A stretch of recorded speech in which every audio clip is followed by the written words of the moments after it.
Now moving on to our next exercise, that is exercise 7.3.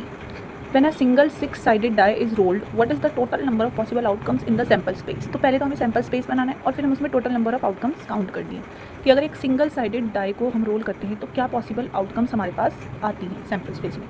तो पहले हम sample space बनाते हैं। अगर हम एक डाई को रोल करते हैं तो क्या आ सकता है, तो 1 या 2 या 3 या 4 या 5 या फिर 6। और अब इन्हीं पॉसिबल आउटकम्स का हमसे क्या पूछ रहे हैं, नंबर। तो number of total possible outcomes कितनी है सैम्पल स्पेस में, 6। तो ये आंसर है सिंपली। इसमें सिर्फ हमें सैम्पल स्पेस बनाना था और इसमें नंबर ऑफ आउटकम्स काउंट करनी थी। Now for the second question, for the following experiment write down the sample space. इन सब के लिए हमें सैम्पल स्पेस लिखना है क्वेश्चन 2 में। तो सिंपल है, देखते हैं कैसे लिखेंगे। Rolling a die and tossing a coin. एक डाई को रोल करना है और एक कॉइन को टॉस करना है। सिंपल है, एक डाई को रोल करेंगे तो क्या पॉसिबल आउटकम्स आती हैं। पहले हम अगर डाई के लिए लिखें तो possible outcomes when a die is rolled. Die को रोल करते हैं तो पॉसिबल आउटकम्स क्या आती हैं, 1 2 3 4 5 6। और possible outcomes when a coin is tossed. एक कॉइन को टॉस करते हैं तो पॉसिबल आउटकम्स क्या आती हैं, या तो हेड आता है या फिर टेल। तो हमने दोनों आउटकम्स लिख ली जो पॉसिबल हैं। अब हमें इनकी हेल्प से क्या ड्रॉ करना है, एक सैम्पल स्पेस। अब ध्यान से देखेंगे कि हमारे सैम्पल स्पेस में क्या हो सकता था। अब अगर हमारे पास एक कॉइन टॉस करते हैं, हम डाई रोल करते हैं, तो या तो 1 आ सकता है या 2 या 3 या 4 या 5 से। और अगर कॉइन टॉस करते हैं तो हेड या टेल। अब इन दोनों को टुगेदर साइमल्टेनियसली लिखना है इन दोनों से। तो ऐसा हो सकता है कि जब डाई पे 1 आ रहा है तो उसके साथ हमारे पास कॉइन पे क्या आ जाए, हेड। या ये हो सकता है जब डाई पे 1 आ रहा है तो क्या आ जाए कॉइन पे, टेल। या फिर ऐसा हो सकता है कि अगर डाई पे 2 आ जाए तो हमारे यहाँ पर कॉइन पे क्या आ जाए, हेड। 2 आ जाए तो टेल। सिमिलरली डाई पे 3 और हेड, कॉइन पे हेड, या फिर 3 के साथ टेल, 4 के साथ हेड या 4 के साथ टेल, 5 के साथ हेड या 5 के साथ टेल, 6 के साथ हेड या 6 के साथ टेल। तो ये हमारे पास पॉसिबल आउटकम्स जितनी हो सकती थी वो हमने लिख दी हैं। All the possible outcomes. Sample space का मतलब ही क्या है कि जितनी पॉसिबल आउटकम्स हैं वो सारी लिखनी है। तो क्वेश्चन में हमारे से इतना ही पूछा था कि क्या लिखना है, सैम्पल स्पेस लिखना है। Next is choosing a random integer between -5 and +5। अगर हमें सैम्पल स्पेस बनाना है कि एक इंटीजर चूज़ करना है -5 और +5 के बीच का, तो बीच का चूज़ करना है तो क्या पॉसिबल आउटकम हो सकती है, -4 -3 -2 -1 0 1 2 3 4 5। यही पॉसिबल आउटकम्स हो सकती है बस। Now next is a box containing 5 green and 7 red balls. 1 ball is drawn at random. एक बॉक्स है जिसमें 5 ग्रीन है और 5 रेड है। ये बॉक्स है, इसमें रेड बॉल्स कितनी है, 5 और ग्रीन बॉल्स कितनी है, 7। तो टोटल कितनी हो गई हमारे पास बॉल्स, 12 बॉल्स हैं इसमें। ठीक है, अब क्या पूछा है, इसका सैम्पल स्पेस बनाना है। तो सिंपल है, अब इसमें हमारे 2 केस हो सकते हैं क्योंकि हमें यहाँ बॉल्स के बारे में ये नहीं बताया है कि ये सेम साइज़ की बॉल्स हैं या डिफरेंट साइज़ की बॉल्स है। फॉर एग्जांपल 5 ग्रीन है तो 5 की 5 ग्रीन का साइज़ सेम है या डिफरेंट है। 7 रेड है तो 7 की 7 रेड जो हैं वो सेम साइज़ की हैं या डिफरेंट साइज़ की हैं। तो हमें साइज़ के बारे में कुछ नहीं बताया है, लेकिन जनरली जो है हम आइडेंटिकल मान के चलते हैं जब तक हमें बताया ना हो। तो केस 1 में दोनों ही करके दिखा देती हूँ। If balls are identical in size. Identical in size का मतलब अगर हम ये मान रहे हैं कि ग्रीन और रेड, सारी ग्रीन सारी रेड का साइज़ कैसा है, सेम। तो अगर सारी बॉल्स का साइज़ सेम है तो सैम्पल स्पेस में क्या होगी, या तो बॉल रेड होगी या फिर ग्रीन। हमारे पास 2 ही ऑप्शन है। अब रैंडमली मान लो आपको इसमें से 5 ग्रीन 7 रेड यानी टोटल 12 बॉल में से कोई भी एक रैंडमली आइज क्लोज करके पिक करना है बॉल को। तो आपके पास 2 ही ऑप्शन है, या तो वो बॉल कौन से कलर की होगी, रेड, या फिर वो बॉल कौन से कलर की होगी, ग्रीन। तो ऐसे में हमारा सैम्पल स्पेस क्या बनेगा, रेड और ग्रीन। और इसके आउटकम्स क्या हो जाएंगी, टोटल 2। लेकिन अगर ये कहा जाए कि बॉल्स आर नॉट आइडेंटिकल, यानी बॉल्स आर नॉट आइडेंटिकल का मतलब सारी की सारी रेड और ग्रीन का साइज़ डिफरेंट है, तो सैम्पल स्पेस क्या है। तो ध्यान से देखिए, अगर साइज़ डिफरेंट है तो यानी मान लो एक स्मॉलर साइज़ वाली, उसका नाम रेड 1। कितनी रेड है, 7 रेड है। फिर एक बिगर, उससे बिगर साइज़ वाली तो red 2, red 3, red 4, red 5, red 6, red 7, सब डिफरेंट है। अगर डिफरेंट है तो हमने इनको नंबरिंग 1 2 3 4 7 देनी है। अगर वो सेम है तो कोई नंबरिंग नहीं देनी। ग्रीन भी 5 है तो G1 G2 G3 G4 G5। तो इस केस में टोटल कितनी हो जाएंगी, 1 2 3 4 5 6 7 8 9 10 11 12। तो इस केस में हमारा सैम्पल स्पेस में कितनी पॉसिबल आउटकम्स हो जाएंगी, 12। ठीक है, now next, moving to next question. In a village fair there are 3 popular snacks available. कितने स्नैक्स अवेलेबल है, 3। समोसा, पकौड़ा एंड भाजी। और ड्रिंक्स कितनी है, आइदर चाय और लस्सी। तो हम यहाँ देखते हैं हमारे पास ऑप्शन क्या क्या है अवेलेबल। अगर हम स्नैक्स की बात करें तो स्नैक्स हमारे पास क्या अवेलेबल हैं, समोसा, पकोड़ा और भाजी। ठीक है, ये स्नैक्स हैं। और ड्रिंक्स क्या क्या अवेलेबल हैं, ड्रिंक्स हैं या तो चाय या फिर लस्सी। लिस्ट द ध्यान से देखेंगे, हमने स्नैक्स लिख लिए समोसा, पकोड़ा, भाजी। अब ड्रिंक्स क्या क्या है, चाय और लस्सी। लेकिन हमें क्या पूछा है, list the sample space of all possible snack and drink combination a person को चूज एट द फेयर। क्या क्या पॉसिबल आउटकम्स है कि वो एक पर्टिकुलर स्नैक के साथ कौन सी ड्रिंक चूज करता है। तो एक बात देखेंगे, जब भी हमारे पास ऐसे ऑप्शन हैं तो पहले हमने एक हेडिंग लिखी, फिर हम सेकंड। और समोसा के साथ वो क्या ले सकता है, चाय भी ले सकता है और लस्सी। उसके पास दोनों ऑप्शन हैं, समोसे के साथ चाय और लस्सी। फिर वो पकौड़े के साथ भी चाय ले सकता है और लस्सी, क्योंकि ड्रिंक में यही दोनों ड्रिंक का ऑप्शन है।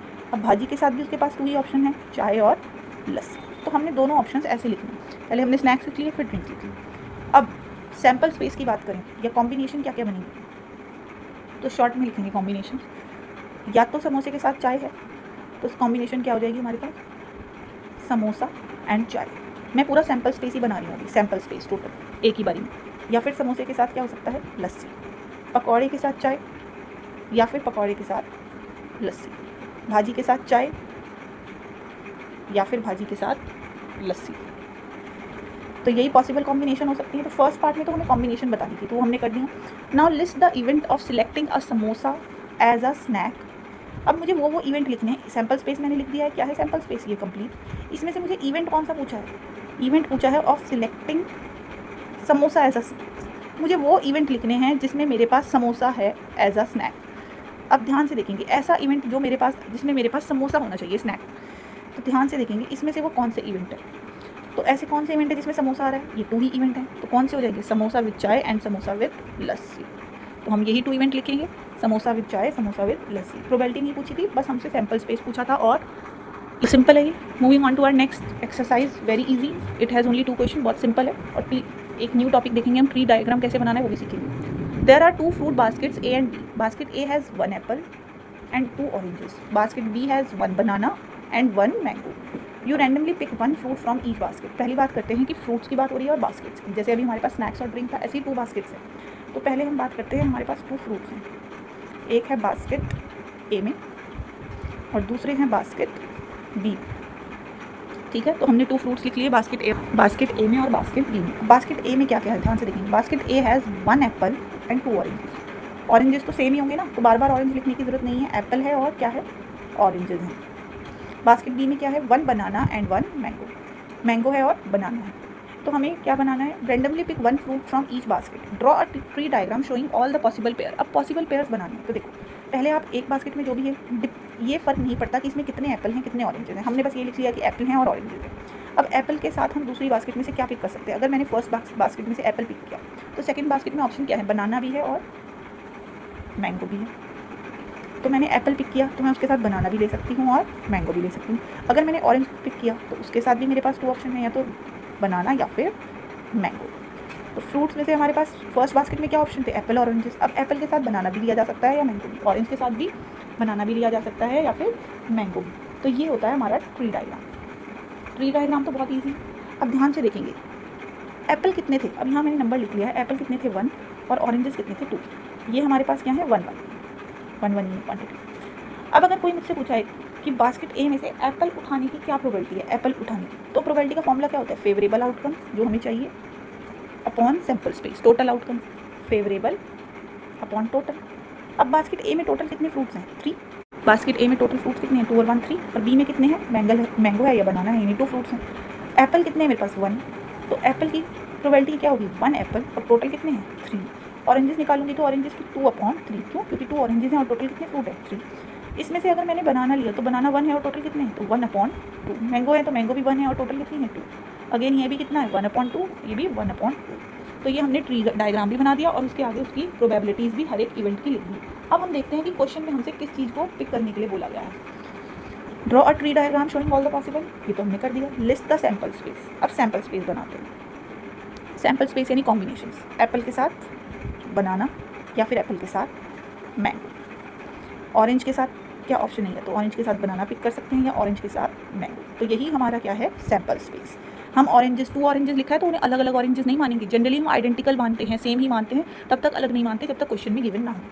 What is the probability of picking 1 apple and 1 बनाना। अब हमसे प्रोबेबिलिटी पूछी है, probability of picking 1 apple and 1 बनाना। तो ऐसे केस में पहले मुझे बताओ, एप्पल जो है उसका बास्केट बी से कोई फ़र्क नहीं पड़ता, यानी एप्पल हम निकालने की प्रोबेबिलिटी क्या है वो बिल्कुल ही इंडिविजुअल है, बिल्कुल डिपेंड नहीं करती किस पे, बास्केट बी पे, क्योंकि उसमें तो एप्पल है ही नहीं, बास्केट ए में ही एप्पल है।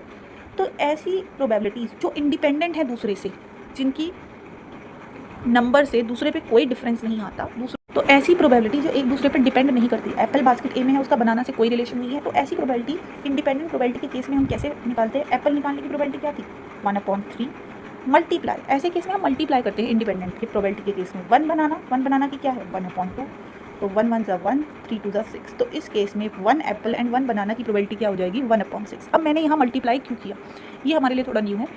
जब भी हम 2 डिफरेंट थिंग्स की बात कर रहे हैं, 2 अलग अलग जैसे बास्केट्स हैं जिसमें आइटम्स जो गिवन है वो एक दूसरे से रिलेटेड नहीं है, इसमें एप्पल है इसमें बनाना है, दोनों में कोई रिलेशन नहीं है, एक दूसरे पे डिपेंड नहीं करती इनकी प्रोबेबिलिटीज़, एप्पल के कम ज़्यादा नंबर होने से या बनाना के कम ज़्यादा नंबर होने से उस पर कोई फ़र्क नहीं आ रहा है। तो ऐसे केस में इंडिपेंडेंट प्रोबेबिलिटी में हम क्या करते हैं, रिजल्ट के लिए, फाइनल आंसर के लिए उनको मल्टीप्लाई करते हैं। एप्पल पिक करने की प्रोबेबिलिटी लिखी, बनाना पिक करने की, और दोनों को इंडिविजुअल है, इंडिपेंडेंट है, तो टोटल आंसर के लिए क्या कर दिया, multiply. Now next question and last question of this chapter. Let us say that you have a box containing 3 red pens, 4 black pens and 2 green pens. You pick a pen and without looking from the box and put it back. Then your friend does the same. हमें एक pen pick करना है, similarly हमारे friend को भी एक pen pick करना है, and without looking at the pen. What are the possible outcomes of the pen colors? Can you draw the tree diagram representing the possible outcomes? Can you use the tree diagram to guess the probability that you and your friend pick pens of the same color? तो पहले ध्यान से हम देखते हैं कि 3 different colours के pen की बात, तो इस चीज़ से हमें कोई फ़र्क नहीं पड़ता कि इसमें रेड कलर के जो पेन हैं वो सेम, ऑब्वियसली सब सेम ही पेन मानेंगे, same brand, same size, everything same. तो ब्लैक भी सेम मानेंगे और ग्रीन भी। तो हमेशा जब तक क्वेश्चन में गिवन नहीं है हम सब चीज़ों को आइडेंटिकल ही मानते हैं, सेम ही मानते हैं। तो इसका ट्री डायग्राम देखेंगे वैसे ही बनाएंगे जैसे हमने फर्स्ट क्वेश्चन में किया था। क्या है हमारे पास, पेन्स, और भी कितने कलर्स के हैं, 3 colours, red, black and green. Then अब मैंने अगर रेड लिया है या ब्लैक लिया है ग्रीन, तो ऐसा हो सकता है कि मैंने अगर रेड पिक किया है तो मेरे फ्रेंड ने भी रेड ही पिक किया हो, या फिर उसने ब्लैक पिक कर लिया हो, या फिर उसने ग्रीन पिक कर लिया हो। और अगर मैंने ब्लैक पिक किया है तो उसने रेड भी पिक किया हो सकता है सेम, यानी ब्लैक भी पिक किया हो सकता है, और ग्रीन सिमिलरली ग्रीन के साथ भी तीनों ऑप्शन है, या तो वो रेड उठा सकता है या फिर वो ब्लैक या फिर ग्रीन। ठीक है, तो हमने ये तो बना लिया हमारा ट्री डायग्राम। अब बात करते हैं प्रोबेबिलिटीज़ की। अब हमने ट्री डायग्राम जैसे ड्रॉ कर लिया तो हम लिखेंगे रेड का नंबर हमने लिख लिया है 3, ब्लैक कितनी है 4, ग्रीन कितनी है 2, तो टोटल कितनी हो गई 9। अब अगर इसमें से मैं रेड की प्रोबेबिलिटी पूछूँ, प्रोबेबिलिटी तो ध्यान से देखना, प्रोबेबिलिटी ऑफ रेड क्या होगी, जितनी रेड है वो ऊपर और टोटल नीचे। प्रोबेबिलिटी ऑफ ब्लैक क्या होगी, ब्लैक का नंबर ऊपर फेवरेबल और टोटल नीचे। ग्रीन की प्रोबेबिलिटी पूछेंगे तो ग्रीन का नंबर ऊपर और टोटल नीचे। अब ध्यान से देखो, रेड की प्रोबेबिलिटी क्या है, रेड की प्रोबेबिलिटी अभी निकाली 3/9, ब्लैक की प्रोबेबिलिटी क्या है 4/9, ग्रीन की प्रोबेबिलिटी क्या है 2/9। और यही सेम प्रोबेबिलिटी मेरे लिए है, सेम मेरे फ्रेंड के लिए है। क्यों, क्योंकि नंबर तो सेम है, 3 रेड 4 ब्लैक, उसे भी सेम ही बॉक्स में से, सेम ही बैग में से पिक करना है। तो यहाँ पर भी रेड की प्रोबेबिलिटी क्या है 3/9, ब्लैक की 4/9, देन ग्रीन की 2/9, अगेन 3/9, 4/9, 2/9, 3/9, 4/9, 2/9। अब बनाते हैं हमारा सैम्पल स्पेस या पॉसिबल आउटकम्स जिसे हम बोलते हैं। ध्यान से देखिए, मैंने रेड पिक किया तो मेरे फ्रेंड ने भी रेड पिक किया, ये आउटकम हो सकती है। या फिर ऐसा हो सकता है कि मैंने रेड पिक किया है तो उसने ब्लैक पिक किया, मैंने रेड पिक किया है तो उसने ग्रीन। या फिर ऐसा हो सकता है कि मैंने ब्लैक पिक किया तो उसने रेड, मैंने ब्लैक तो उसने भी ब्लैक, मैंने ब्लैक तो उसने ग्रीन। या फिर मैंने ग्रीन पिक किया है तो उसने रेड, या फिर मैंने ग्रीन पिक किया है तो उसने ब्लैक, मैंने ग्रीन पिक किया है तो उसने भी ग्रीन। तो टोटल पॉसिबल आउटकम्स हो गए ये। तो पहला तो what are the possible outcomes of the pen colours, ये हमने पॉसिबल आउटकम्स बना दी। Can you draw a tree diagram, already drawn. Now next question ही, can you use the tree diagram to guess the probability that both you and your friend pick the pen of the same colour. अब ये कह रहे हैं वो वाली outcome बताओ कि आप और आपके फ्रेंड ने दोनों ने सेम कलर पिक किया है। तो ध्यान से देखें ऐसे कौन सी आउटकम्स हैं जब हमने सेम कलर पिक किया है, मैंने भी रेड और उसने भी red, black and black, green and green. यहाँ से देखें तो ये है red and red, black and black, black and black, red and red, green and green. तो probability of picking same colour, तो अगर मैंने भी रेड पिक किया है और उसने भी रेड पिक किया है तो प्रोबेबिलिटी क्या होगी रेड और रेड की, ध्यान से देखना। मेरे रेड की भी 3/9 है और उसके रेड की भी क्या है 3/9। या फिर ऐसा हो सकता है हम दोनों ने ही रेड ना चूज़ किया हो, दोनों ने क्या चूज़ कर लिया हो, ब्लैक भी हो सकता है। तो मेरे ब्लैक चूज़ होने की क्या है 4/9 और उसके ब्लैक की क्या है 4/9। सिमिलरली ज़रूरी थोड़ी है रेड या ब्लैक में से ही ग्रीन कलर भी चूज़ कर सकते हैं। तो मेरे ग्रीन कलर की प्रोबेबिलिटी क्या है 299, इसकी भी क्या है 2/9। क्यों मैंने मल्टीप्लाई करा? क्योंकि मेरे कलर चूज़ करना और मेरे फ्रेंड का कलर चूज़ करना वो इंडिपेंडेंट इवेंट है। मैं कुछ भी कलर चूज़ करूँ, इससे उस पर्सन को कोई फ़र्क नहीं पड़ेगा, because we both are picking the pen without looking at the colour. Now multiply करें और तीनों पॉसिबल इवेंट हो सकते हैं, ये भी हो सकता है तीनों, तो इसलिए ऐड कर दिया। नाउ मल्टीप्लाई करेंगे 3 3 9, 9 9 81 प्लस 4 4 16/81, देन 2 2 4/81 और ऐड कर देंगे डिनोमिनेटर्स में तो 81, 16 and 420। So the probability of picking the same colour is 29/81। अगर आप चाहते हैं कि मैं किसी और चैप्टर की या इस चैप्टर की भी एंड ऑफ एक्सरसाइज भी आपको, जो आपकी न्यू बुक है गणित मंजिरा, वो भी करके दूँ, उसके भी सॉल्यूशंस आपको चाहिए, देन डू कमेंट बिलो।